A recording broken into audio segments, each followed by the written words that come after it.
Bem, pessoal, vou fazer esse vídeo porque alguns pacientes chegam, procuram um neurologista com alguns sintomas, ditos como neurológicos e depois saem com o diagnóstico de transtorno de ansiedade.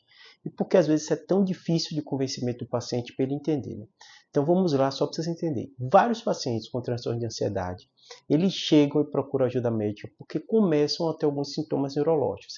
Esses sintomas neurológicos, o dito como os neurológicos, mas na verdade são psiquiátricos, muitas vezes são distúrbio de movimento.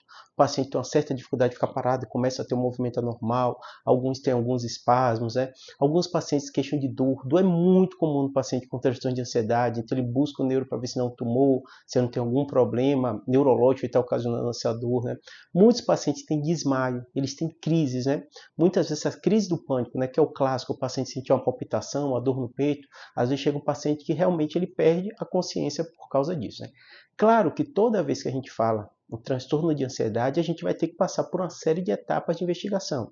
Até porque dor pode ser sim um problema, uma tumoração, uma série de alterações neurológicas podem ocasionar dor.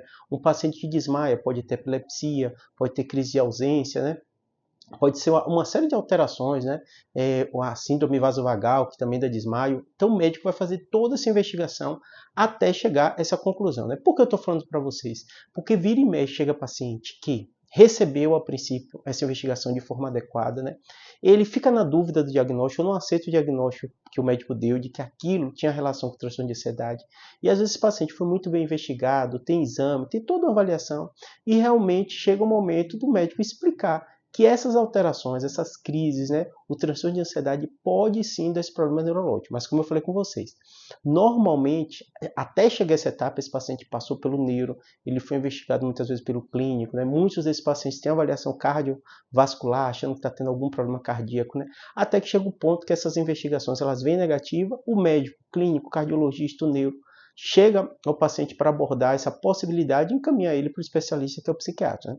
Canso de ter pacientes assim, que às vezes encontram uma alteração incidental no exame de imagem, às vezes um cisto aracnoide, um aneurisma não roto, um tumor pequeno, que eu falo que não justifica aquela queixa que ele tem. E às vezes é difícil desse paciente se convencer, porque ele tem uma queixa, ele tem um sintoma, e de repente encontra alteração no exame de ressonância, e ele tenta, obviamente, tentar ligar tudo numa doença só. E às vezes não. Ele tem um cisto e também tem uma crise de ansiedade.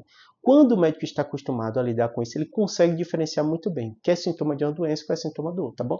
Se está acontecendo com você, saiba que não é só com você. Transtorno de ansiedade 10% da população brasileira tem, E a maioria descobre isso, quando ele começa a ter sintomas que limitam, Às vezes pode ser a qualidade do sono, alguns queixam de memória,